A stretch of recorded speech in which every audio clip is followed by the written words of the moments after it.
విధానం మీకు ఎట్లా అనిపిస్తుంది? మంచిగా ఉంది. అంటే ఏ విధంగా మంచిగా ఉంది అంటారు? ఏ విధంగా ఫ్రీ బస్ అయితే మామూలుగా ల్యాండ్ మీద ల్యాండ్ ఫ్రీ బస్ పెట్టడం వల్ల పప్పు ఉప్పు నూనె బియ్యం ఇట్లా మీద రేట్లు పెంచిండ్రు అంటున్నారు కదా, మీరేమంటారు?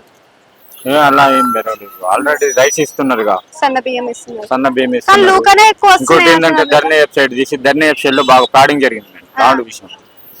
అది ఇప్పుడు సవరిస్తాను. చాలా మందికి ఇదే బాగా ఆ ప్రభుత్వంలో భూముల విషయంలో బాగా ఫ్రాడింగ్ జరిగింది మేడం. అసైన్డ్ భూములు, వామకంఠం భూములు, అలాంటి భూములు బాగా ఫ్రాడింగ్ జరిగాయి. వేరే వాళ్ళ జోలికి వెళ్ళినాయి. అంటే భూమి సాగు చేయని వాళ్ళ జోలికి వాళ్ళకి వెళ్ళినాయి.